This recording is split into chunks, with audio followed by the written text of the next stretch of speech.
आप देख रहे हैं डार्क फाइल्स। तो चलिए बढ़ते हैं आज की इस कहानी की ओर। आज से काफी साल पहले बरसात की वो बरसती रात मुझे आज भी याद है और शायद मैं उस मनहूस काली रात को कभी नहीं भूल सकता। आज भी उस मनहूस रात को याद करके मेरे रातों की नींद उड़ जाया करती है। उस समय मैं अपने गांव में रहा करता था, मगर गांव में रहने के बावजूद भी मैं गांव वालों की तरह भूत प्रेत इन सब बातों पर विश्वास नहीं करता था। उस समय हमारे गांव में सुविधाओं की कमी जरूर थी, मगर सुकून भर भर कर था। गांव की आबादी काफी कम होने के कारण सभी लोग मिलजुल कर रहा करते थे। उस वक्त हमारे गांव में बिजली नहीं थी, तो हम रात के वक्त टॉर्च के सहारे बाहर जाया करते थे। दरअसल हुआ कुछ यूं था कि मेरे दादाजी की तबीयत कुछ दिनों से ठीक नहीं चल रही थी। हमने काफी डॉक्टरों को दिखाया, मगर दादाजी की तबीयत ठीक होने का नाम ही नहीं ले रही थी, जिस कारण घर पर सभी लोग काफी परेशान थे। खैर, एक दो दिन बाद दादाजी की तबीयत और बिगड़ने लगी, जिस पर हम सभी ने तय किया कि दादाजी को अस्पताल लेकर जाना ही पड़ेगा। ये तय करने के बाद हम सभी मिलकर दादाजी को अस्पताल ले गए। अस्पताल ले जाने के बाद अब मेरी और पापा की ड्यूटी थी कि मैं सुबह से लेकर रात 8 बजे तक दादाजी के साथ अस्पताल में रहता था और पापा रात 8 बजे से सुबह के 8 बजे तक। रात को जैसे ही पापा अस्पताल पहुंचते तो मैं साइकिल लेकर घर के लिए निकल जाता। हमारे गांव से अस्पताल लगभग 15 किलोमीटर दूर था, तो मुझे साइकिल चलाकर आने या जाने में तकरीबन 1.5 से पौने 2 घंटों का समय लगता था।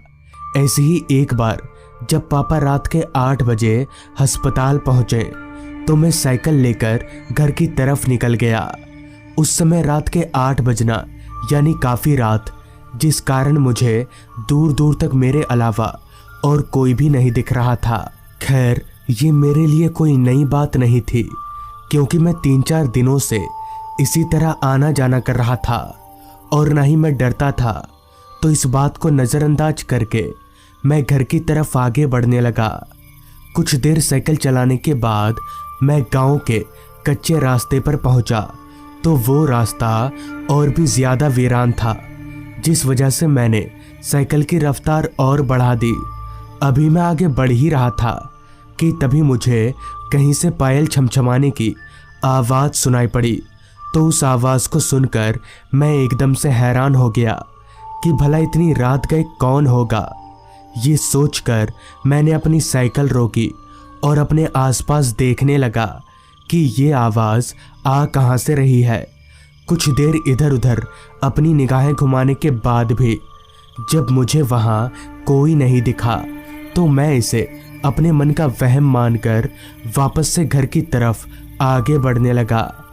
और करीब करीब आधा घंटा साइकिल चलाने के बाद मैं अपने घर पहुँच गया, मगर मुझे कहाँ पता था कि वो पायल छमछमाने की आवाज़ मेरे लिए एक चेतावनी थी। खैर, अगले दिन सुबह से ही काफ़ी तेज बारिश हो रही थी, जिस कारण मैं ये सोच में पड़ गया कि पापा अस्पताल आएंगे कैसे।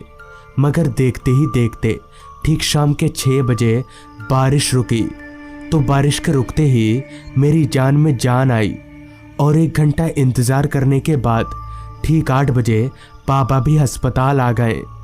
तो मैं और देर ना करके झटपट साइकिल लेकर घर की तरफ आगे बढ़ने लगा, क्योंकि मौसम बरसात का था और किसी भी वक्त बारिश आ सकती थी। अस्पताल से बाहर निकलते ही मैंने देखा कि आज रास्ते पर काफ़ी ज़्यादा अंधेरा फैला है, वो भी इतना घना अंधेरा कि मुझे सामने कुछ भी साफ साफ नज़र नहीं आ रहा था। खैर, मैंने अपना टॉर्च निकाल कर जलाया, तो मेरी टॉर्च की रोशनी को घने अंधेरे ने चारों तरफ से घेर लिया। इतना ज़्यादा अंधेरा देखकर मैंने जब अपनी निगाहें एक बार आसमान की ओर घुमाई, तो मैंने देखा कि काले काले बादलों ने चांद को पूरी तरह से ढक रखा है और किसी भी वक्त बारिश आ सकती है। लिहाजा मैं साइकिल लेकर काफ़ी रफ्तार से घर की तरफ आगे बढ़ने लगा। रास्ता इतना सुनसान था कि मेरे पैडल मारने की आवाज़ मुझे साफ साफ सुनाई पड़ रही थी और साथ ही साथ आ रही रात कीड़ों की आवाज़ें उस माहौल को और भी ज़्यादा सुनसान बना रही थी। अभी मैं कुछ आगे बढ़ ही रहा था कि तभी जोरदार बिजली गरजने के साथ हल्की हल्की बूंदाबांदी बारिश शुरू हो गई। अभी मैं जिस रास्ते पर आगे बढ़ रहा था उस रास्ते पर ना तो दूर दूर तक कोई घर था और ना ही कोई दुकान जहां मैं बारिश से बचने के लिए रुक सकूं। तो मैं इधर उधर समय जाया ना करके काफ़ी रफ्तार से साइकिल भगाने लगा। मगर मेरी किस्मत को ये कहाँ मंजूर था कि मैं सही सलामत घर पहुंच जाऊं, क्योंकि कुछ दूर आगे बढ़ते ही बूंदाबांदी बारिश मूसलाधार में बदल गई। तो मैंने अपनी साइकिल को रास्ते के किनारे पर एक पेड़ के नीचे रोका, मगर बारिश इतनी तेज थी कि पेड़ के नीचे खड़े रहने के बावजूद भी मैं हल्का फुल्का भीग ही रहा था। एक तो घना काला अंधेरा, ऊपर से छमछमाती बारिश एक ऐसी माहौल बना रही थी जिसे मैं लफ्ज़ों में बयां नहीं कर सकता। खैर, काफ़ी देर इंतज़ार करने के बावजूद भी जब बारिश नहीं रुकी तो मैंने अपने मन ही मन में कहा, लगता है आज बारिश नहीं रुकेगी और मुझे भीगकर ही घर जाना पड़ेगा। और 5 मिनट इंतज़ार करने के बाद भी जब बारिश नहीं रुकी तो मैंने अपना साइकिल उठाया और बारिश में भीगते हुए घर की तरफ आगे बढ़ने लगा। अब रात काफ़ी हो गई थी, जिस कारण पूरा रास्ता वीरान हो गया था। कुछ देर बारिश में भीगकर साइकिल चलाने के बाद मैं गांव के कच्चे रास्ते पर पहुंचा। तो कच्चा रास्ता होने के कारण रास्ते पर काफ़ी कीचड़ फैला हुआ था, जिस वजह से मुझे साइकिल चलाने में काफ़ी परेशानियों का सामना करना पड़ रहा था।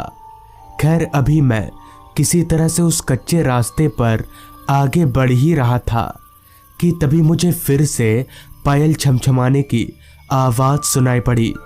इस बार वो आवाज़ काफ़ी तेज थी कि मानो वो आवाज़ मेरे करीब से ही आ रही हो।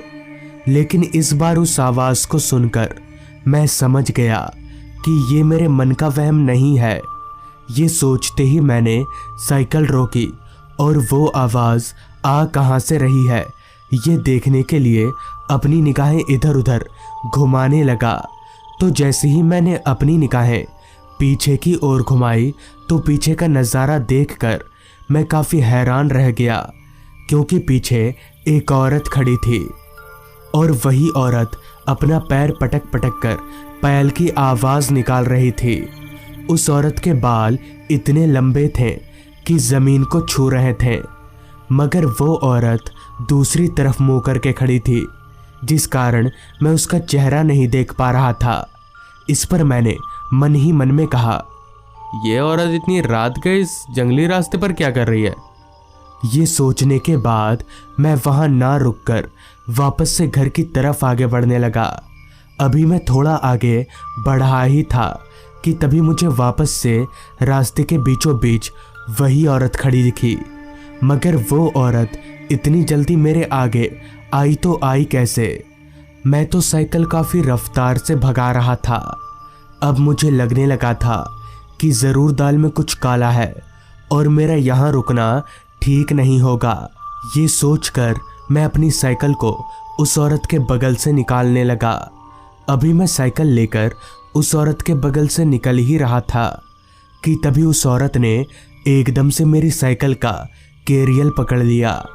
तो उस औरत के कैरियल पकड़ते ही मैंने जब पीछे मुड़कर देखा तो इस बार पीछे का नज़ारा देखकर मेरे होश उड़ गए और मैं ज़ोर ज़ोर से कांपने लगा, क्योंकि उस औरत का चेहरा पूरी तरह से जला हुआ था और उसकी आंखें सफ़ेद चमक रही थीं। ये देखकर मैं समझ गया कि ये कोई औरत नहीं बल्कि चुड़ैल है और अब मैं शायद नहीं बचूंगा। अभी मैं डर के मारे कांप ही रहा था कि तभी उस चुड़ैल ने एकदम से मेरा गला पकड़ लिया। अभी मैं मरने ही वाला था कि तभी मुझे ढूंढते हुए मेरे चाचा वहां आ पहुंचे और मेरे चाचा के आते ही वो चुड़ैल हवा में धुआं हो गई। दरअसल मैं काफ़ी देर से घर नहीं पहुंचा था, तो मेरे चाचा परेशान होकर मुझे ढूंढते हुए यहाँ तक चले आए। तो इस तरह से उस रात मेरी जान बच गई। तो दोस्तों, ये थी आज की कहानी। अगर आपको ये कहानी अच्छी लगी हो तो चैनल को ज़रूर सब्सक्राइब कर लें।